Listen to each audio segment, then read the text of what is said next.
Hello and welcome to stories by Aakash. जहां आज मैं आपसे मिलाने वाला हूं हमारे जांजगीर जिले की डिस्ट्रिक्ट कमांडेंट और छत्तीसगढ़ की पहली महिला अग्निशमन अधिकारी मिस योग्यता साहू से। तो चलिए बातें करते हैं पहले और आपसे कन्वर्सेशन के लास्ट में मिलते हैं। सो थैंक यू, सुनिए आप आगे का podcast. So good morning ma'am. Good morning Aakash. कैसे हैं आप? बढ़िया बढ़िया। मैम जैसे लास्ट टाइम अपनी बात हुई थी सेम स्टूडियो पे ही थे, बट वो एक कन्वर्सेशन वो महिला दिवस के ऊपर था, तो आपसे खुल के बातें नहीं हो पाई थी। सो आज मौका मिला है तो आपसे फिर खुल के बात करते हैं थोड़ा। तो मैम सबसे पहले आप अपनी लाइफ की जर्नी जो है फिर से डिस्क्राइब कीजिए, सुनने में थोड़ा इंटरेस्टिंग है वो टॉपिक। सो मैम बताइए। जर्नी तो ऐसी रही, पिछले उसमें मैंने ब्रीफ में बताया ही था कि हम मतलब थोड़े ग्रामीण परिवेश से हैं और पढ़ने में ठीक ठाक थे, तो घर वालों ने मौका दिया पढ़ाई करने का आगे। और मेरा चूँकि नैनीहाल जो है वो बिलासपुर में ही है, तो ज़्यादातर समय मैं अपने नाना नानी लोग के पास ही रही हूँ। मतलब पढ़ाई के लिए उन लोगों ने बहुत सपोर्ट किया। फिर अब यही था, फिर मैंने इंजीनियरिंग में एडमिशन लिया, इंजीनियरिंग की, और इंजीनियरिंग में आके तो यही था कि फाइनल ईयर में हमारा कैंपस सिलेक्शन हो जाए तो बस उसके बाद तो फिर लाइफ सेट हो गई। यही एकमात्र गोल था, तो उस हिसाब से बहुत तैयारी की, बहुत मेहनत की और फाइनल ईयर में सिलेक्शन हो गया। सब ओके था, बहुत अच्छी लाइफ जारी थी। और उस समय ऐसे प्रशासनिक एग्जाम की तैयारी या सिविल सर्विस के तरफ कुछ जानकारी भी नहीं थी, रुचि भी नहीं थी। उस समय ऐसा कुछ था ही नहीं, हमारा फील्ड ही अलग था। बिल्कुल एकदम क्लियर, क्रिस्टल क्लियर था कि बस 4 साल इंजीनियरिंग करना है, फाइनल ईयर में सिलेक्शन होगी और फिर उसके बाद एमएनसीज में जाना है और अच्छी जगह पे एमएनसी में वर्क करना है। एक्चुअली वो 2008 की बात कर रही हूँ मैं, तब आईटी में अच्छा ऑप्शंस बहुत थे और अच्छा उसमें कैरियर पॉइंट ऑफ व्यू से भी बहुत अच्छा था। सैलरी बेस वगैरह सब कुछ अच्छा था। तो हम लोगों का सर्कल भी वैसा था कि सभी इंजीनियरिंग स्टूडेंट्स है, ज्यादातर फ्रेंड्स सारे सभी वही थे और सबका वही फोकस था। और हमारा ग्रुप था कॉलेज में, सभी पढ़ने में एक ग्रुप होता है कि ज्यादातर जो जिस टाइप से होते हैं उनका ग्रुप भी वैसे ही बन जाता है। तो कॉलेज में भी वैसे ही हमारा सर्कल था और मोस्टली सभी ऐसे स्टूडियस थे और हम सबका ही लकली ऐसा हुआ था कि सभी का सिलेक्शन हो गया था। और बिलासपुर में रहते हुए हमारे कैंपस प्लेसमेंट होना बहुत बड़ी बात थी उस समय। तो अच्छा बढ़िया हो गया, लाइफ सेट हो गई, ऐसा लगा कि अब जैसे जैसे सोचे ड्रीम्स कम्स ट्रू टाइप से एकदम बढ़िया। लेकिन फिर ऐसा कुछ हुआ कि उस समय फॉल आया, एक सत्यम कंपनी थी उस समय में, उसका एक कुछ फॉल आया और उसकी वजह से हम लोग की ज्वाइनिंग डिले हुई। वो जो ज्वाइनिंग डिले हुई ना, वो मेरे लाइफ का एकदम टर्निंग पॉइंट था। अगर वो ज्वाइनिंग डिले नहीं होती तो मैं एमएनसीज में ही होती और वहीं से ही ग्रोथ करती। और इन लोगों ने फिर इंटरव्यू लिया, वहाँ पे वैकेंसी निकली थी एडहॉक लेक्चर की। तो वहाँ पे मैं अप्लाई की और जैसे कि वो जानते ही थे कि मैं ठीक हूँ, पढ़ाई में अच्छी स्टूडेंट हूँ करके, तो मेरा उसमें हो गया सिलेक्शन।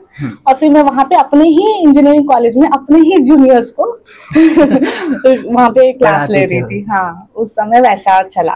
मीनवाइल फिर थोड़ा सा मैं हो गया, फिर लगा यार जो बाकी मेरे बैचमेट्स थे जिनका सिलेक्शन हो चुका था, तो वो तो सब बैंगलोर पुणे ऐसे निकल गए कि वो फ्रेशर्स हैं तो जॉब सर्च करने के लिए। नॉर्मली ऐसे होता है, आईटी सेक्टर्स के का जो गढ़ है वो उधर, हाँ बैंगलोर पुणे इधर ही है। तो सभी निकल गए ऑलमोस्ट कि नहीं अब हम लोग कब तक वेट करेंगे ज्वाइनिंग का। तो अभी और फ्रेशर्स का टाइम प्रेशियस होता है, वो 1 साल। अगर उसमें आप सर्च करते हो जॉब तो ज्यादा चांसेस होते हैं कि आपको जल्दी रिक्रूटमेंट हो जाएगा। तो वो सभी मेट्रो सिटीज के लिए निकल गए। अब मेरा यहाँ पे ऐसा हुआ कि मीनवाइल में मेरे मामा जी हैं, वो एक्चुअली एक्स सर्विसमैन है, आर्मी में रहे वो, अभी रिटायर, अभी आरपीएफ ज्वाइन कर लिया उन लोगों ने आफ्टर रिटायरमेंट। तो उन्होंने मेरे को बोला कि आप अच्छे हो पढ़ाई में, तो क्यों नहीं, अभी तो आईटी यानी प्राइवेट सेक्टर्स का यही होता है, कुछ डिसाइडेड नहीं होता ऐसा, तो क्यों ना आप गवर्नमेंट जॉब के लिए ट्राई करो। थोड़ा प्रिपरेशन लगेगा time, but it's okay, take your time और तैयारी करो। जो यहाँ पे टाइम जा रहा है उससे बेहतर है कि अपने प्रिपरेशन में लगाओ। वो एक दिमाग में बत्ती जली फिर कि हाँ ये भी तो बात, ये भी तो कर सकते हैं, ये भी तो एक तरफ एक अलग सेक्टर है पूरा। मतलब आप जब एज अ स्टूडेंट होते हो ना, एकदम फ्रेश निकलते हो, तो आपका पहले से एक एम होता है कि नहीं मेरे को इस फील्ड में जाना है। अब एकदम ड्रास्टिक चेंज, मतलब आप इधर सिविल सर्विस बोलने से एकदम ही पूरा सब कुछ चेंज, अलग फील्ड, और बहुत कड़ी मेहनत की जरूरत है उस फील्ड में, क्योंकि जो उसके सिलेबस है, जैसे कि उसमें हिस्ट्री, कॉन्स्टिट्यूशन और ये जो बैकग्राउंड, वो बैकग्राउंड हमारा मतलब स्कूल टाइम में पढ़े होते हैं, 10th तक रहता है वो सोशल साइंस ये सब, और उसके बाद तो पूरा चेंज हो जाता है ना, तो उतना समय का गैप आ जाता है। और हम टेक्निकल स्टूडेंट होते हैं, तो ज्यादा मैथ्स और एप्टीट्यूड ये सब का हम लोगों को आदत होती है, तो उस समय फिर ग्रास्प करने में, उस चीजों को जल्दी लर्न करने में, समझने में, क्योंकि हिस्ट्री शुरू में तो पढ़ने में ऐसा लगता था कि नींद आ जाएगी, मतलब इंटरेस्ट नहीं होता ना, लेकिन जब आप उसको जानने लगते हो ना, एज अ स्टोरी आप पढ़ रहे हो, फिर कोई समझा रहा है, फिर कहीं से कुछ समझ लिए, फिर उसको फिर पढ़ रहे हो ना, तब वो उसमें इंटरेस्ट आता है। लेकिन जब ये भी है कि ये सब्जेक्ट ऐसा है कि आप अगर आप उसमें लग गए, तो फिर इससे इंटरेस्टिंग सब्जेक्ट फिर कुछ नहीं। मतलब आप करंट अफेयर्स पहले भी पढ़ते थे, नॉर्मली न्यूज़पेपर पढ़ रहे हैं कि कैंपस सिलेक्शन के लिए भी करंट अफेयर्स जरूरत है, तो उतने ही उसी के हिसाब से एकदम पढ़ रहे हैं। लेकिन इसमें थोड़ा पर्सपेक्टिव चेंज हो गया, पेपर पढ़ने का भी, न्यूज़पेपर पढ़ने का। और उस टाइम पे इतना अप्रोच, जैसे इजीली अभी सब चीज अवेलेबल है, वैसा भी नहीं था कि ऑनलाइन हम कुछ भी सर्च कर रहे हैं मिल जा रहा है, ऐसा नहीं था। मतलब यूट्यूब और ये सब तो उतना नहीं आया था, आया तो था बट इट्स वेरी, हाँ, वो बहुत डेटा, उसमें डेटा पैक बहुत ज्यादा लगता है ऐसा समय था वो। बट फिर भी ठीक है, उस समय घर वालों ने भी साथ दिया, एक मौका देख के देखते हैं। दिल्ली जाके तैयारी करके एक बार देखती हूँ मैं, सब दिल्ली जाते हैं। उस समय ऐसा था कि जो सिविल सर्विस की तैयारी करना चाह रहा है, राजेंद्र नगर, हाँ, और राजेंद्र नगर, और उसमें बेस्ट क्या है, वहां पे सबसे बेस्ट इंस्टीट्यूट क्या है, तो फिर सर्च वर्च किया, कुछ सीनियर से पता किया, तो पता चला भाजीराम एंड रवि इंस्टीट्यूट है वहाँ पे, इंग्लिश मीडियम वालों के लिए सबसे अच्छा जगह, सबसे अच्छा इंस्टीट्यूट है ऐसे। फिर तो उसमें लग गए कि भाई कैसे भी करके उसमें एडमिशन लेना है बस, और वहीं पढ़ना है। थोड़ा लगा उस समय, बाद में मैंने एनालाइज किया ना, तो फिर समझ में आया कि थोड़ा हमको जब चीजों का बिल्कुल भी नॉलेज नहीं है, जैसे जीरो में है हम, तो उस फील्ड के एकदम हाईएस्ट उसमें जाने से भी ना, मतलब ऐसा होता था कि 300-400 बच्चों के एक साथ क्लासेस हो रही है, और वहां पे जो जिनका लेवल है बहुत ज्यादा है आपके साथ जो पढ़ रहे हैं, तो उसमें कॉप अप करने में ना खुद को ऐसे लगता था कि हाँ मैं तो कुछ भी नहीं जानती। मतलब वो अलग डिप्रेशन आने लग गया था कि यहाँ पे तो लोग भी दिग्गज दिख रहे हैं पूरे चारों तरफ, मैं तो कुछ भी नहीं जान रही हूँ, मुझे तो जीरो से स्टार्ट करना पड़ रहा है। प्रेशर आता है, हाँ, बहुत प्रेशर आता है, थोड़ा नहीं, उस एनवायरनमेंट में है। लेकिन ये भी है, वो एनवायरनमेंट आपको बहुत सिखाती है। मतलब स्टिल मैं ना अभी के टाइम में आप मेरे को पूछोगे कि ऑनलाइन स्टडी अच्छा है कि ऑफलाइन, क्योंकि अब ऑनलाइन क्लासेस भी बहुत अवेलेबल है, आप जो भी कोर्स करना चाहते हो ऑनलाइन अवेलेबल है। लेकिन मुझे ऐसा पर्सनली लगता है कि आप किसी भी चीज की तैयारी कर रहे हो ना, तो आपको वो एनवायरनमेंट मिलना बहुत जरूरी है। वो एनवायरनमेंट आपको ना एक्चुअल वो फील कराती है कितना कंपटीशन है आपके सराउंडिंग में, और आप वो ना तभी पॉसिबल जब आप उस जगह पे जहाँ पे उस चीज की तैयारी हो रही है, और आपके ही फील्ड के सब बच्चे वहां पे तैयारी कर रहे हैं, तो वहां पे रह के पढ़ो। भले नहीं 4 महीना रुको, 5 महीना रुको, उसके बाद अब सेल्फ स्टडी करने के लिए घर आ जाओ वापस, फिर ऑनलाइन स्टडी करो। लेकिन एक बार ना वहाँ का फील लेना जरूरी, क्योंकि एक बार वो प्रेशर देख लेता है इंसान, तो लगता है कि हमारी कोई औकात नहीं है वहाँ पे, बहुत पढ़ना पड़ेगा उसके बाद अपनी रियलिटी पता हाँ, रियलिटी चेक करवा देता है वहाँ पे पूरा। तो ये था कि वहाँ पे तो बहुत मेहनत की, मेरा सिलेक्शन भी स्टार्ट हो गया था, चूंकि मैं और भी एग्जाम्स दे रही थी, जैसे कि यूपीएससी के एग्जाम्स तो के लिए टारगेट किया था, बट मैं उस टाइम अप्लाई नहीं करी थी उस टाइम तक।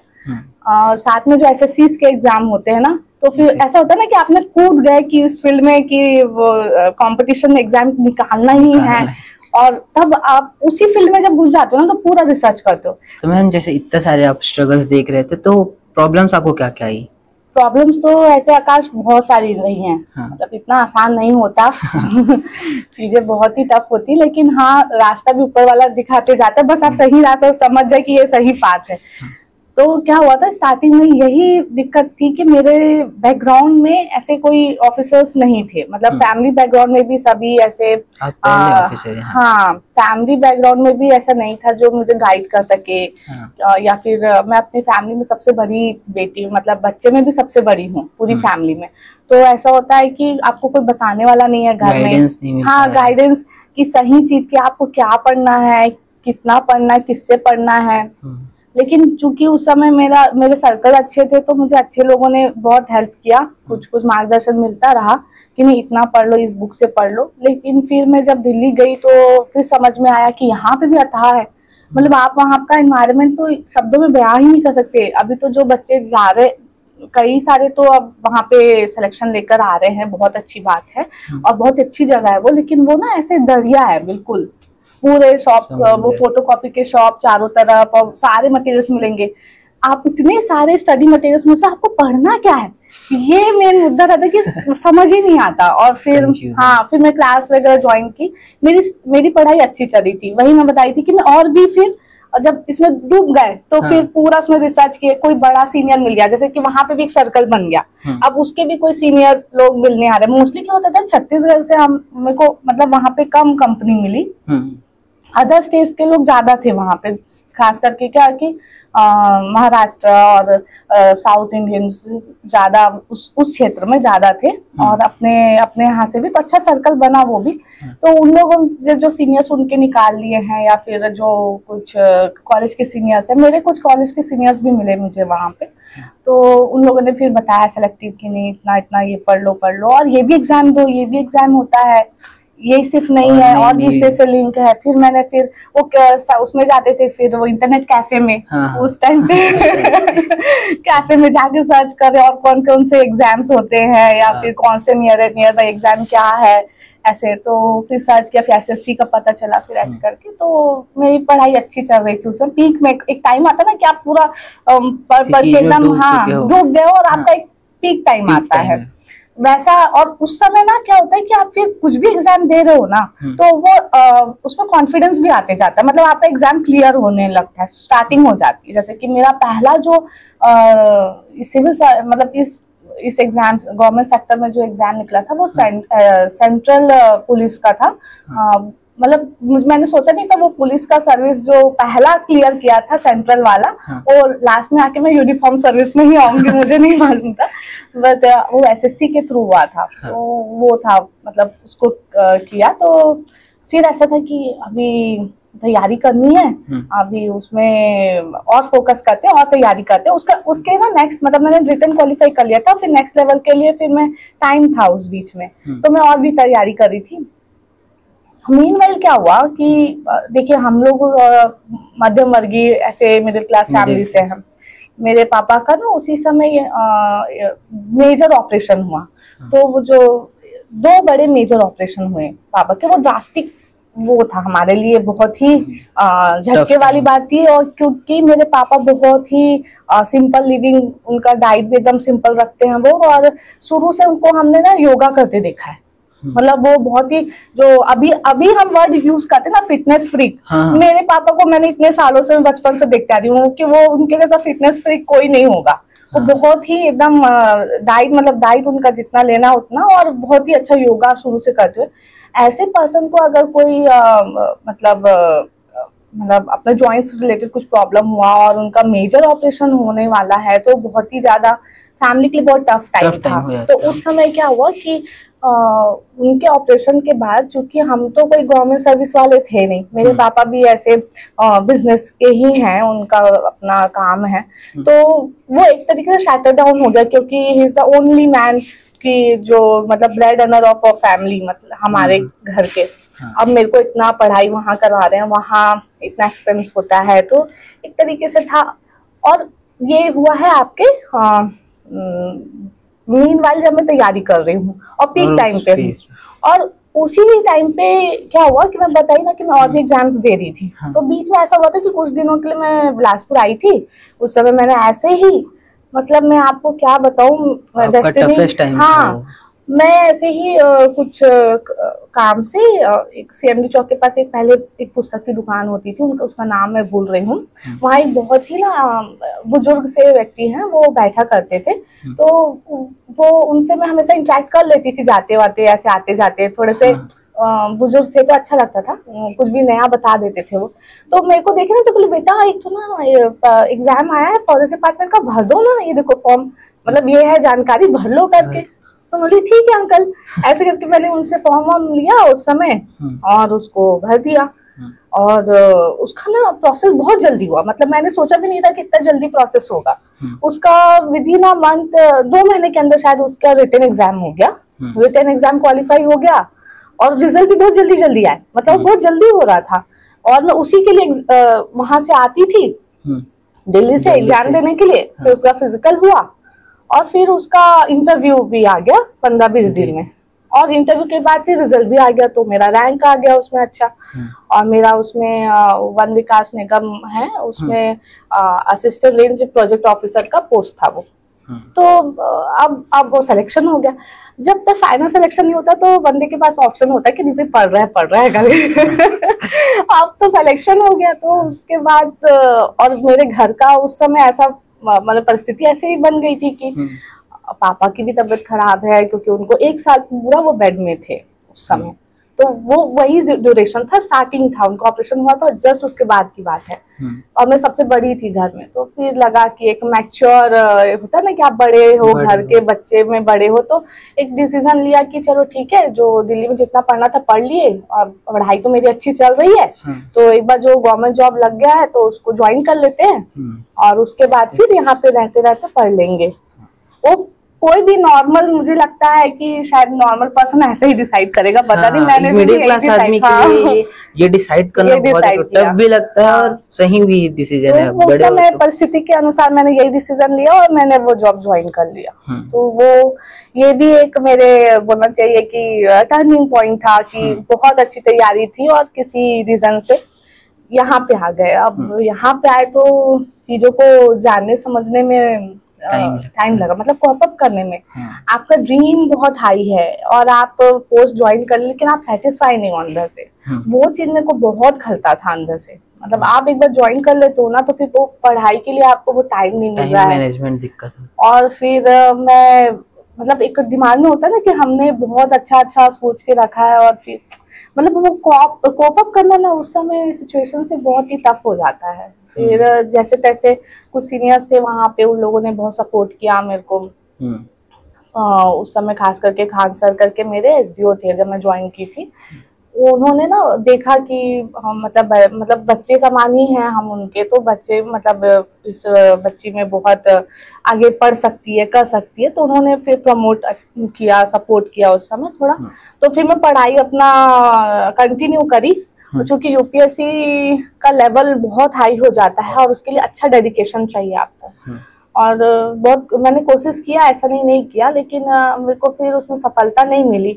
तो अब और भी तो ऑप्शंस है, दुनिया ही पे तो खत्म नहीं होती तो फिर मैंने फिर स्टेट सर्विस की तरफ एकदम सिंगल फोकस किया कि नहीं अब हो गया, अब स्टेट सर्विस पे फोकस करते हैं, PSC। हाँ। और जहाँ पे हूँ वहां पे तो नहीं रहना, इतना तो ठान लिया था कि वहां पे तो नहीं, मेरे मतलब मैं कर सकती हूँ, अच्छा थोड़ा मेरे को समय मिल जाए तो मैं पढ़ लूंगी ऐसे टाइप से। तो फिर निकली वहां से, फिर एग्जाम्स क्लियर करते गई और फिर फाइनली इस पोस्ट में फिर आके फिर लगा कि चलो ठीक है अब इसको अच्छे से करते हैं ऐसे तो अभी आप फाइनली सेटल डाउन। हाँ। देखिए तो मैम, जैसे आप अभी आपने बताया कि आप घर में सबसे बड़े हो और ऊपर से आपके ऊपर पूरे फैमिली को संभालने का भी प्रेशर हुआ था उस टाइम पे, तो वो वाले जो टफ टाइम था आपका, तो वो कैसा बीत रहा था? आप एक तो जॉब के प्रेशर में भी थे, टाइम मैनेजमेंट बहुत प्रॉब्लम होता था, तो उसको आप कैसे मैनेज किए?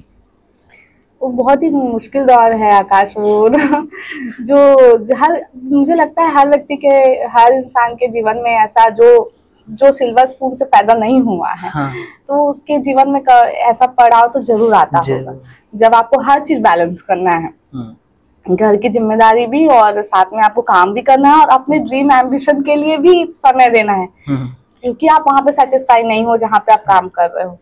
तो ये तो बहुत ही संघर्षपूर्ण रहा वहां पे। बहुत सारी चीजों से ऐसा लगता था कि मतलब अंदर अगलानी होती थी कि काश मैं थोड़ा सा और और पढ़ ली होती, वहीं पे ही पढ़ ली होती, कैसे भी करके मैनेज कर ली होती। लेकिन फिर लगता था नहीं, अभी परिस्थिति जो है इसी में ही जूझना है और इसी से ही निकलना है करके। तो था थोड़ा संघर्षपूर्ण तो रहा वो। तो मैम आपकी डिस्ट्रिक्ट कमांडेंट के पोस्ट पे पहली पोस्टिंग जसपुर पे थी? हाँ, जैसे ट्रेनिंग के उपरांत ना, अगर आप पुलिस एकेडमी से हम लोग की ट्रेनिंग के बाद में फिर उस पर हमारा जिले स्तर पे ट्रेनिंग होती है, जो कि मैं रायपुर में ही ट्रेनिंग हुई 2-3 महीने, 1 महीने जैसे। फिर हेडक्वार्टर की ट्रेनिंग कराते हैं कि आप बेसिक चीजों को सीख जाओ, हेडक्वार्टर का कैसा प्रक्रिया होता है, जो रायपुर में हमारा हेडक्वार्टर है वहाँ पे। और उसके बाद फिर हमारी पोस्टिंग हो गई। तो पहली पोस्टिंग मेरी जसपुर रही है। ओके, तो मैम जसपुर और जांजगीर जिले में क्या डिफरेंस है, और मतलब क्या आपको क्या इंटरेस्टिंग लग रहा है अपने जिले पे जांजगीर? आकाश, ऐसा ना, दोनों जिला बहुत ही डिफरेंट है। हाँ। बहुत ही डिफरेंट। मतलब जसपुर को मैं भूल नहीं सकती, क्योंकि एक तरीके से मेरा स्टार्टिंग लर्निंग फेज जो होता है ना, आप एकदम प्रैक्टिकली, मतलब थ्योरी तो आपने बहुत पढ़ लिया, लेकिन प्रैक्टिकली जहाँ पे आप काम कर रहे हैं, और वो भी पहला जिला आपका, तो वो बहुत कुछ सिखाता है। मतलब उस जिला से मैंने बहुत कुछ सीखा। मैं ऑलमोस्ट 5 साल, 4.5-5 साल ऑलमोस्ट रही हूँ वहाँ पे। तो वो बहुत ही अच्छा अनुभव भी रहा है। वहाँ पे सीखने को भी बहुत कुछ मिला। ऐसा नहीं है कि हम पूरा सीख के आते हैं। कोई भी प्रशासनिक अधिकारी जो भी हैं, वो भी चीजों को समय के साथ ही सीखता है। जैसे जैसे सिचुएशन आती है, तो आप कैसे उसको हैंडल कर रहे हो, क्या है, तो वो सिचुएशन नई आती जाती है, आप सीखते जाते हो। स्टिल मैं ये भी बोलूंगी कि यहाँ पे भी मैं सीख ही रही हूँ। यहाँ का पूरा एनवायरनमेंट अलग है और जसपुर जिले का एनवायरनमेंट अलग था। मतलब ऐसे नेचर के उससे देखोगे तो भी अलग है दोनों। मतलब वो सबसे, मैं ठंडी जगह में थी, अभी तो सबसे गर्म जगह पे। पूरा इन्वायरमेंट के साथ साथ क्लाइमेट भी चेंज है। और हमारा चूंकि फायर डिपार्टमेंट भी है, तो इसलिए भी बहुत ज्यादा चैलेंजेस है यहाँ पे। गर्म जगह होने की वजह से आग जलने की भी घटनाएं काफी हैं, तो ये चैलेंजिंग है। तो मैम अभी आपने बोला फायर डिपार्टमेंट भी, जो अभी डिस्ट्रिक्ट कमांडेंट पे, ये उसके नीचे अभी वो भी आने लग गया है, और आप हमारे छत्तीसगढ़ राज्य की पहली महिला अग्निशमन अधिकारी हैं। तो इसको भी थोड़ा ब्राइफ कीजिए हमारे व्यूअर्स के लिए थोड़ा। हाँ, फायर डिपार्टमेंट एक्चुअली आकाश क्या है कि मैं तो आप लोगों के माध्यम से लोगों में अपने जितने भी ये वीडियो देख रहे हैं, सभी से मैं यही अवेयरनेस देना चाहूंगी कि फायर को हम बहुत ही नेग्लेक्ट करके चलते हैं। मतलब कोई भी ना कॉन्शियस नहीं है और जागरूक नहीं है कि फायर आगजनी अगर होती है तो हमको प्रिकॉशनरी क्या क्या चीजें रखनी चाहिए। लोगों में ना ये मैंने देखा कि बहुत ही नेग्लेक्ट करके चलते हैं, और कोई सोचा नहीं होता। ये तो आपातकालीन स्थिति है ना, आप पहले से प्रेडिक्ट नहीं कर सकते, या आग आपको बता के नहीं लगेगा कि आज मैं लगने वाला हूँ ऐसे। तो ये बहुत ही, मतलब अगर आपने इसको इनिशियल स्टेज पे कंट्रोल नहीं हो पाया, तो ये बहुत विकराल रूप ले लेता है, और उससे बहुत कुछ डैमेज होता है, बहुत नुकसान होता है। तब लोगों को ध्यान आता है कि हम प्रिकॉशनरी कुछ इनिशियल उसका तो अपने यहाँ पे इक्विपमेंट रखा होता, या फिर उसको हमने स्टार्टिंग में ही या चीजों को ध्यान दिया होता, तो इतना बड़ा मेजर जो डैमेज है वो नहीं होता। जान माल की तो मतलब बहुत ज्यादा सेंसिटिव मुद्दा है ये। फायर को लोगों को समझना चाहिए। मैं तो यही अपील करती हूँ सबको कि खास करके जो अपने जितने व्यापारी पब्लिक है, जितने भी, कि जो मार्केट एरिया जहाँ पे भी, तो एटलीस्ट आप अपने दुकान के हिसाब से एक फायर एक्सटिंग्विशर तो जरूर रखें अपने यहाँ पे। एक एक्सटिंग्विशर रखने में मेरे को नहीं लगता आप इतने करोड़ों का सेटअप डालते हैं, तो उसमें कुछ कॉस्टली भी नहीं होता, कॉस्टली नहीं है वो। मतलब 1500-2000 तक अगर आपका 1-2 एक्सटिंग्विशर आ जाता है, तो हमको इनिशियल स्टेज पे उससे कंट्रोल करने में बहुत आसानी हो जाती है। मेजर कॉज तो आकाश आजकल जितने भी आगजनी, ज्यादातर कॉजेज यही रहते हैं शॉर्ट सर्किट से। तो आप अपना जो वायरिंग भी कराते हैं, उस पे भी थोड़ा खर्च ज्यादा करें, अच्छी क्वालिटी का वायरिंग कराएं, अपने सेफ्टी के लिए ही होता है। हाँ, तो बस यही है, उसमें लोग ध्यान नहीं देते और जब कुछ बड़ा इंसिडेंट हो जाता है, उसके बाद फिर समझने में फिर मतलब देरी हो जाए। वही है। आप बहुत मतलब अब जिस टाइम से हैं वहाँ महिलाओं को इतना ये सब चीज के लिए प्रेरित नहीं करते, उनको इतना आगे बढ़ने का मौका नहीं देते। और आज की डेट पे तो मिल जाता है, अभी की लड़कियों को भेज देते हैं पहले से कि हाँ आप जा सकते हैं सिविल सर्विसेज। तो आप उस टाइम से हैं, तो आपको इन सब में दिक्कतें आ रही थी क्या? हाँ, ये तो वो तो है, मतलब आप जो बोल रहे हो वो एकदम ही सही है। शुरू स्टार्टिंग में थोड़ा था मेरे यहाँ पे भी, मैं घर पे तो रह ही, जैसे कि स्टार्टिंग में कॉलेज में ऐसा था, कॉलेज टाइम के एडमिशन के लिए बता रही हूँ कि मुझे ऐसा था कि जो भी करना है आपको बिलासपुर तक ही सीमित है। जो कॉलेज मिल जाएगा बिलासपुर में, जो मिल जाएगा आपको वहीं पे ही पढ़ना है, भले आपका रैंक बहुत ही अच्छा हो, लेकिन अगर बाहर के कॉलेज में नहीं भेजेंगे, इस टाइप का मेंटालिटी थी। लेकिन मेरे को ऐसा लगा ना कि मेरी फैमिली भी ना समय के साथ उनका भी थिंकिंग चेंज हुआ, ये बहुत अच्छी बात है। मतलब मैं इस चीज को अप्रिशिएट करती हूँ कि जैसे जैसे समय बदला और आगे ना, तो मेरे घर पे मैंने इस चीज को नोटिस किया कि मेरे पेरेंट्स, मेरे पापा तो पहले मतलब इतने वो नहीं है कंजर्वेटिव या ऐसे नहीं है, उन्होंने मेरे को फ्री छोड़ा। मेरी मम्मी का थोड़ा सा था, तो लेकिन लगा आगे चल के कि उनका थोड़ा सोच में परिवर्तन आया। जैसे मेरे को दिल्ली फिर आगे भेजे, तो वो उस समय उन लोगों उस चीज को अडेप्ट कर चुके थे कि नहीं अब उसको भेज सकते हैं बाहर, या फिर मतलब लगा कि समय के साथ उन लोग में मतलब पेरेंट्स में भी बहुत चेंजेस आए। ये अच्छी चीज थी कि परिवर्तन को एक्सेप्ट किया और ऐसे रूढ़िवादी ऐसा बने नहीं रहे। तो मुझे थोड़ा सा उसकी वजह से बहुत सपोर्ट मिला पढ़ने के लिए। वैसे बाधाएं, वैसे इस परिप्रेक्ष्य से तो बाधाएं उत्पन्न नहीं हुई। मैं आपके पोस्ट के बारे में थोड़ा सा वो जानना चाहूंगा कि डिस्ट्रिक्ट कमांडेंट पोस्ट होता क्या है रियली में? अभी भी बहुत लोगों को इसके बारे में नहीं पता है। सो ये होता क्या है और इसकी तैयारी के लिए कहाँ से प्रिपरेशंस करें, कैसे करें, ये सब के बारे में। अपना जैसे कि होम डिपार्टमेंट है, ठीक है, होम डिपार्टमेंट के ही अधीन है हमारा। एक्चुअली ये पूरे डिपार्टमेंट का नाम है home guard, civil defence, SDRF and fire and emergency services. ये पूरा डिपार्टमेंट ही है मतलब हमारा। और हम लोगों का जो डिस्ट्रिक्ट कमांडेंट का पोस्ट है, ये PSC के थ्रू ही इसका भी चयन होता है। जैसे कि हम लोग हर साल जो अभी PSC, अब तो हर साल नियमित रूप से आने लगे PSC। पहले तो बहुत वेट करना पड़ता था, 2 साल में 3 साल में एक बार PSC आ रही है, ऐसा होता था। लेकिन अभी अच्छा है, अभी पूरा एकदम कैलेंडर बना हुआ है। तो जैसे हमारे पद में मतलब डिपार्टमेंट में पद खाली होते हैं, तो उसका प्रपोजल भेजते हैं गवर्नमेंट को, वहां से स्वीकृत होके फिर वो PSC के थ्रू उसका रिक्रूटमेंट होता है।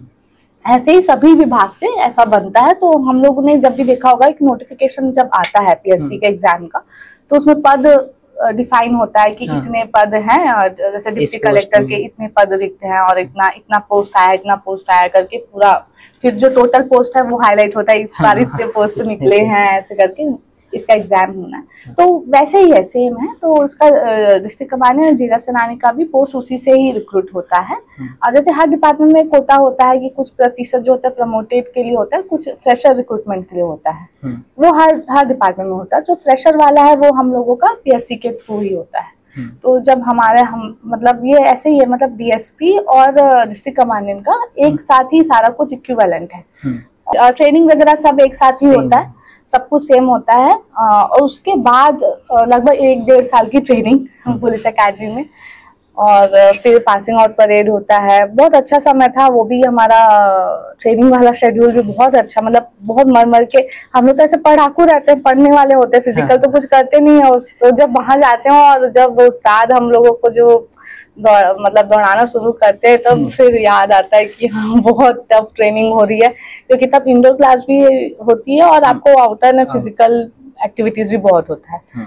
तो उसके बाद फिर लास्ट में हमारा पासिंग आउट परेड होता है, उसमें भी अच्छा सब होने के बाद में फिर हमारा विंग्स जो होता है ना अलग अलग हो जाता है। हम लोग यानी होम डिपार्टमेंट के अधीन है ना। उसके बाद अब पुलिस जो होता है, DSP जो होते हैं, प्रॉपर प्योर पुलिस के होते हैं। तो वो अपना उनका उस हिसाब से यानी कि उनका आगे का लाइन चलता है, उनकी पोस्टिंग वैसे चलती है। और हम अपने हेडक्वार्टर, हमारा हेडक्वार्टर अलग अलग है, तो हेडक्वार्टर हम लोग फिर अपने हेडक्वार्टर में ज्वाइन करते हैं एज अ डिस्ट्रिक्ट कमांडेंट। अब जैसे कि आपने जो क्वेश्चन किया कि डिस्ट्रिक्ट में हम लोग पोस्ट हो गए, डिस्ट्रिक्ट में पोस्टिंग होने के उपरांत जैसे हमारा मेन जो मतलब हमारा जो काम है वो है होमगार्ड, आपका civil defence, SDRF and fire and emergency service. तो होम गार्ड्स में जैसे हमारे जो इनको हिंदी में हम नगर सैनिक बोलते हैं, तो ये जो नगर सैनिक हैं actually they are very important. एक सब्सिडरी लाइन होता है, देखो एक फ्रंट लाइन होता है और एक सब्सिडरी लाइन होता है, मतलब किसी भी वर्किंग फील्ड में। तो हम जैसे कि हमारे जो होम गार्ड्स हैं इनका मेन काम है जैसे सुरक्षा व्यवस्था में इनकी ड्यूटी लगाना। तो ड्यूटी हमारे यहाँ से हमारे कार्यालय से लगता है। तो जितने भी हमारे जो प्रशासनिक न्यायालय हैं जैसे कि जो न्यायालय हैं है ना, जजेस और जो कोर्ट्स हैं जितने भी डिस्ट्रिक्ट लेवल पे, और जितने भी प्रशासनिक अधिकारी हैं जिनको जैसे उनके न्यायालय हैं जैसे कि आपके राजस्व के जो न्यायालय हैं वहाँ पे, और कलेक्ट्रेट में जो संवेदनशील जो जगह है वहाँ पे सुरक्षा की दृष्टि से हम उनकी ड्यूटी लगाते हैं। ओ मैम, जैसे एक आपने बहुत इंटरेस्टिंग बात बताई ट्रेनिंग वाली, ट्रेनिंग पीरियड आप लोग की बहुत अच्छी होती है, तो उसको डिस्क्राइब कीजिए। तो टफ भी होता होगा क्योंकि वो तो बताइए। वो तो बहुत ही अच्छा मेमोरी है आकाश, हमारे लाइफ टाइम का ने लाइफ में ना बहुत ही अच्छी जो मेमोरी रह जाती है ना, उस समय लगता है कि अरे बहुत कष्टदायक है, बहुत कष्टदायक है। बहुत लंबा समय हो गया, 1.5 साल ऐसे कम समय नहीं होता, जीवन के 1.5 साल हमने एक साथ रहे हैं, मतलब हमारा बैच रहा है। तो बहुत ही अच्छी मेमोरीज बनती है, अभी याद करो तो बहुत हंसी भी आती है सिली सिली चीजों पे। और वो जो बॉन्ड बनता है ना, वो एक हम पूरे रो भी रहे हैं साथ में, हंस भी रहे हैं साथ में, मतलब सबको दर्द हो रहा है सबको, और एक दूसरे को मतलब टीज कर रहे हैं। वो मेमोरीज ना आज याद करो तो इतना अच्छा, वो बॉन्डिंग भी बहुत अच्छी होती है। इसलिए बोलते हैं बैचमेट्स है कि आपके उनका तो बॉन्डिंग अलग ही लेवल का है। तो मेरा बैच ऐसे ही था, हम लोग ऐसे छोटा बैच था हमारा, नॉर्मली तो बड़े बैच जाते हैं डीएसपी के, लेकिन उस साल चूंकि 15 ही पोस्ट थी डीएसपी के और हम लोग 2 थे डिस्ट्रिक्ट कमांडेंट्स, तो ऐसे 17 ही थे हम। लेकिन उस दौरान क्या होता है कि हम लोग जब ट्रेनिंग करते होते हैं ना, तो जो पिछला बैच पास आउट हुआ है तो बीच में आता है सेकेंड फेज के लिए उस एकेडमी में, तो वो कुछ समय रहे ऐसे करके। और कुछ जूनियर्स उस समय हमारे ट्रेनिंग के दौरान उस समय ऐसा ही उसका था, रेडियो और ट्रैफिक कुछ उसका भी रिक्रूटमेंट हुआ था, तो वो भी आए थे 3 महीना 6 महीने के लिए, वो जूनियर्स थे। तो कुछ समय उन लोग भी रहे, तो ऐसे करके ना बहुत अच्छा वो भी एक अच्छा ग्रुप बना, बहुत अच्छा पलता, बहुत ही मतलब आपको पूरी तरीके से तोड़ देते हैं। हम तो ऐसे जाते हैं ना कच्चे मिट्टी की तरह, एज ए सिविलियन जाते हैं। ऊपर से आप पढ़ाकू भी थे पहले से, मतलब सिविलियन की तरह गए हम। और वहां से निकले ना तो वो वर्दी का जो एक होता है ना महत्व, वो एकेडमी सिखाता है आपको, मतलब वो अंदर से पूरा जज्बा भर देना, पूरा अच्छे से देशभक्ति वाला, और ये सब सारी चीजें ना एकेडमी करती है। मतलब एकेडमी आपकी लाइफ में ना बहुत इंपॉर्टेंट रोल प्ले करती है। पुलिस एकेडमी जहाँ से हमारी ट्रेनिंग हुई, हम ऐसे कच्चे मिट्टी की तरह गए थे सिविलियंस, मतलब लड़के भी गए तो एकदम बाल बड़े बड़े, फिर जिस दिन ज्वाइन किया उसी दिन ही उनको पूरा नियम कानून बताया गया, और शाम तक सब एकदम लाइन पे आ गए सारे के सारे, मतलब सब एकदम एक जैसे दिख रहे हैं, वेल मेंटेन एकदम। और वो आपको ना बहुत सिखाती है एकेडमी की, आपको फिजिकली इतना टफ कर देगी, मतलब इतना हमारा ज्यादा मतलब राइफल्स के साथ दौड़ना रोज, मतलब वीकली तो 5 किलोमीटर दौड़ होता था, मॉर्निंग दौड़ना, पीटी परेड, और आपको ना पूरा एकदम एग्जॉस्ट कर देना। और फिजिकली तो आपको स्ट्रॉन्ग बनाती है, लेकिन मुझे लगता है ना आज जो हम डील कर रहे हैं, मतलब हमारा प्रोफेशनल लाइफ हो या पर्सनल लाइफ भी हो, जो भी जैसा भी सिचुएशन आ रही ना लाइफ में, तो मेंटली आप इसलिए स्ट्रांग हो, मुझे लगता है कहीं ना कहीं वहां का इम्पैक्ट है, वो हमको मेंटली भी इतना स्ट्रांग बना देते हैं कि हम लाइफ को फेस कर लें। तो एकेडमी बहुत इंपॉर्टेंट रोल, मतलब एक आपको ना चेंजिंग बोलते हैं अच्छा सा रूप दे के आपको और स्ट्रांग बना के वहां से निकालते हैं। तो मैं तो बहुत कृतज्ञ, मतलब उनके लिए तो बहुत आदर, आज भी सभी उस्तादों से बात होती है, अच्छा पल था वो। मैम एक और क्वेश्चन ये मेरा पर्सनल है, जैसे आप लोग तो बहुत डिसिप्लिन वाले, आप लोग का जो फील्ड है वो बहुत डिसिप्लिन वाला है, तो आप लोग ऐसा कोई जैसे कॉलेज वगैरह पे बदमाशी बोले या कोई शरारत वगैरह करते थे क्या अपने टाइम पे?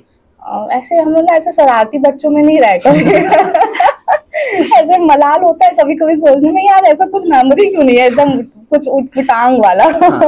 हमेशा एकदम ऐसे सीधे बच्चों में रहे, एकदम कॉलेज से मतलब घर से कॉलेज, कॉलेज से घर, और एकदम मैं तो मतलब हॉस्टल में भी नहीं रही थी अपने कॉलेज के टाइम पे, तो ऐसे पढ़ाकू टाइप से टीचर्स के अच्छे गुड बुक में रहते थे अच्छे से, मतलब वैसा ही है, कुछ ऐसे उटपुटांग नहीं। हाँ बॉयज में ज्यादा होता है मुझे लगता है। तो मैम बॉयज में जैसे पुलिस ट्रेनिंग कैंप में वहाँ बॉयज भी तो थे, तो वो लोग करते थे ऐसी शरारतें वगैरह कि वहाँ सब प्रॉपर डिसिप्लिन में? हाँ थोड़ा तो करते थे, अपने में जब रहते हैं तो थोड़ा करते थे, वो भी बहुत अच्छा लगता था। मतलब तब उस चीजों को मतलब इतना फ्रस्ट्रेट हो जाते हैं ना उस ट्रेनिंग में तो वो कुछ चीजें जब होते रहती तो वो हमारे एंटरटेनमेंट का रीजन होती थी कि हाँ थोड़ा समय निकलता था। लेकिन मैं बहुत मिस करती हूँ, वो दिन भी बहुत अच्छे दिनों में से है वो। मतलब लाइफ अपनी मेमोरीज को जब सोचो ना तो हमारा जो ट्रेनिंग का टाइम था वो बहुत अच्छा था। तो उस बैच को भी हम बहुत मिस करते हैं, अभी भी सब कनेक्शन में है। और एक फोन पे ऐसा होता है कि सब पहुंच जाएं, मतलब इस तरह का बॉन्डिंग है। तो ऐसा लगता है कि अपने भाई बहनों के बाद में वही लोग हैं। एक हो जाता है कनेक्शन जिसके साथ बहुत टाइम बिता। हाँ। मैम जैसे आपकी स्टार्टिंग पोस्ट तो ये नहीं थी डिस्ट्रिक्ट कमांडेंट वाली, तो आप कौन कौन से पोस्ट पे पोस्टेड हो चुके हो और कहाँ कहाँ पोस्ट हो चुके हो? मैं स्टार्टिंग में आपको बताई कि मैं इसमें थी, इसमें असिस्टेंट प्रोजेक्ट रेंज ऑफिसर। तो मेरी पोस्टिंग जो थी वो बिलासपुर में ही, उसका डिवीजन था रतनपुर। भैंसाजार है वहाँ पे एक जगह का नाम, प्लांटेशन, वहां पे मेरी पोस्टिंग थी। मतलब रतनपुर का ही जो क्षेत्र है वो मैं देख रही थी उस समय। तो मैम फॉरेस्ट डिपार्टमेंट का आपका अनुभव, उसका क्या फील रहा, कैसा लगता है आपको फॉरेस्ट डिपार्टमेंट? हाँ अच्छा है वहाँ का भी। देखिए हर चीज आपको सिखाती है लाइफ में। वो मेरा स्टार्टिंग फेज था, मतलब मैं किसी गवर्नमेंट ऑर्गेनाइजेशन में कदम रखी, वो मेरा पहला एक प्लेटफॉर्म था। तो आपको जो पहला प्लेटफॉर्म मिलता है उसका हमेशा मतलब सम्मान करना चाहिए। भले जैसा भी रहा, अच्छी बुरी बहुत सारी चीजें हैं, चीजों को ना आपको ना एडजस्ट होने में भी टाइम लगता है। मतलब हम लोग कहाँ MNCs में वर्क करने का माइंडसेट था, फिर आप आते हो, फिर गवर्नमेंट सेक्टर कैसा होता है। एक्चुअली वो जो प्लेटफॉर्म मेरे को मिला, वो उससे मैं यही सीखी कि गवर्नमेंट ऑर्गेनाइजेशन कैसे वर्क करता है। मतलब हम लोगों को तो एक्सपीरियंस ही नहीं था गवर्नमेंट का कैसा काम होता है, और चीजों को यानी कि मैच करने में भी दिक्कतें आती है, क्योंकि आप एकदम कुछ दूसरी दुनिया में हो, जोन में, और फिर वहां से आके आप एकदम गवर्नमेंट के उसमें आ गए, तो वहां पे कैसे होते हैं काम। अलग अलग सेक्शन होगा, आपकी फाइल एक सेक्शन से दूसरे सेक्शन जाएगी, और ऐसा मतलब ये सारी चीजें ना मैंने वहीं सीखी। मतलब वो बोलूंगी मैं कि बहुत बेस था। मतलब वो वहां पे मैंने काफी कुछ सीखा। हालांकि मेरे हर्डल्स बहुत थे वहां पे, लेकिन ये था कि ठीक था, मेरा लर्निंग फेज था वो। उस जगह ने मेरे को ये सिखाया कि गवर्नमेंट ऑर्गेनाइजेशन कैसे काम करती है। लेकिन मैं वहां पे बिल्कुल भी ऐसे सेटिस्फाई नहीं थी। तो इसलिए मैं वहां पे, बोलते हैं ना आप जब तक अंदर से खुश नहीं है तो बहुत बेचैन है वहां पे कि नहीं मुझे निकलना है वाला। उसी जोन में थी मैं। तैयारी इसलिए कैसे भी करके कहीं से भी मुझे समय मिल जाए और कुछ भी परमिशन लेके कैसे भी करके मैं तैयारी कर ही रही थी कंटिन्यू, ऐसा था। हाँ, एक सेटिस्फेक्शन जब तक नहीं आता ना तो वर्क में मजा भी नहीं आता। मजा नहीं आता। एक और क्वेश्चन था मेरा, जैसे इंडिपेंडेंट वुमेन्स के लास्ट अपने महिला दिवस वाले टॉपिक पे हम बात कर रहे थे कि इंडिपेंडेंट वुमेन होना जरूरी क्यों है, तो इसको आप कुछ बताएं कि एक वुमेन को इंडिपेंडेंट होना क्यों जरूरी है आज के डेट पे? हाँ, इस विषय में ना मैं यही बोलना चाहूंगी कि आप ना इंडिपेंडेंट नहीं, मतलब आप ना सेल्फ डिपेंडेंट रहो। मतलब आपको अपनी चीजों के लिए किसी और पे निर्भर ना रहे। हमारा अगर हम अच्छे से पढ़े हैं और जिस भी फील्ड में है, पढ़ाई ही नहीं, महिलाएं तो अभी चूंकि अभी ये आपके YouTube और इनसे तो बहुत अच्छा मंच मिला है। बहुत सारे काम कर रहे हैं, जो गृहिणी है वो भी अपना चैनल चला रही है, ऐसे खाना बना के भी वो बहुत अच्छा काम कर रही है उसमें। तो ऐसे बहुत सारे सेक्टर्स हैं। तो मेरा ये मानना है कि अगर आप अर्न कर रहे हो ना, तो आप फाइनेंशियली किसी पे डिपेंडेंट नहीं हो, तो अपने डिसीजन आपको लेने का अधिकार रहता है। मतलब आप सोच समझ के ही करेंगे जो भी करेंगे, लेकिन ये रहेगा कि आपके ऊपर, मतलब आप किसी चीज के लिए आप किसी पे डिपेंडेंट नहीं है। अपना स्वयं का निर्णय है, और स्वयं का आपको पता है कि कहाँ छोटी छोटी सी चीजें, कि आप फाइनेंशियल मैटर पे भी आपको इतना सूझबूझ रहे कि आप या तो अभी हमारे पास जरिया बहुत है, आपके पास जिस चीज का नॉलेज नहीं है आप वो नया लर्निंग कुछ कर ले। जैसे कि हम लोग भी तो हर चीज सीखे नहीं होते ना। चीजें अगर हम अपने फील्ड का स्टडी कर रहे हैं, लेकिन साथ में अगर जो एकदम दूसरा फील्ड है जिसके बारे में हमको बिल्कुल भी नहीं पता, तो उसके बारे में पढ़ते रहें, कुछ नॉलेज लेते रहें जिसमें आपको इंटरेस्ट हो उसका। या फिर मुझे लगता है कि महिलाओं में ना ये चीज मतलब सभी को होना चाहिए, महिला पुरुष वाली बात नहीं है, कि आप कुछ नया सीखें। जो लगता है कि आपको किसी चीज से कुछ सीखने से कुछ फायदा हो, ये भी है, और फायदा नहीं भी तो आप अपना इंटेलिजेंस बढ़ाने के लिए भी, नॉलेज के लिए पढ़ते रहें, सीखते रहें। और महिलाएं जो है वो आत्मनिर्भर रहें, अपना फाइनेंशियली अगर साउंड है, मतलब किसी पे डिपेंडेंट नहीं है, तो उनकी एक अलग पहचान भी बनती है, आपकी सोसाइटी में भी उसकी अलग एक सम्मान होता है। ऐसा नहीं, मैं अपनी सभी गृहिणियों को ये नहीं कह रही हूँ कि उनका कोई सम्मान नहीं, उनका तो मैं तुलना ही नहीं कर सकती। मतलब मेरी मम्मी भी होम मेकर है, मैं समझती हूँ कि पूरा जो क्रेडिट जाता है ना किसी को भी घर में किसी को स्टैब्लिश करने का, वो पीछे से जो महिला जो पूरा घर संभाल रही है ना, उसको क्रेडिट जाता है। तो वो भी बहुत बड़ा काम है, पूरा घर संभालना। ये तो है। तो मैम आज आपके साथ बहुत लंबी बात हो गई है, और बहुत बहुत अच्छा लगा आपसे आज मिलके, आपसे इतने खुल के बात करके। हम जरूर चाहेंगे कि आप दोबारा हमको फिर कभी टाइम दे। और बहुत बहुत थैंक यू मैम इस कन्वर्सेशन के लिए और आपका टाइम देने के लिए। So thank you, let's end the topic.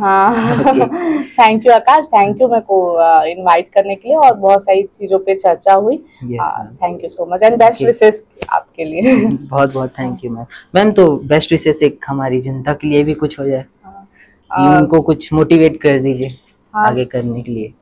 मैं तो मतलब बस आपके जो यूथ जो फॉलोअर्स होंगे और जो तैयारी कर रहे होंगे, सभी यूथ को मैं यही कहना चाहूंगी कि अच्छे से आप एक दिशा निर्धारित कर लें कि आपको ये करना ही है। मतलब आप एक बार जब ना क्या बोलते हैं, आपका एक रास्ता होता है और एक मंजिल होती है, तो कहते हैं ना मंजिल के पीछे ना मत भागो, रास्ता के पीछे भागो, और रास्ता आपको खुद ब खुद आपकी मंजिल तक लेके जाएगा। तो हर दिन वही दृढ़ निश्चय के साथ वैसा ही एक शेड्यूल बनाए, अच्छा मेहनत करें, और अपना ज्यादा समय इधर उधर ना वेस्ट करके एक आपका करियर पे आपने जो सोचा उस पर ही फोकस करें और आगे बढ़े।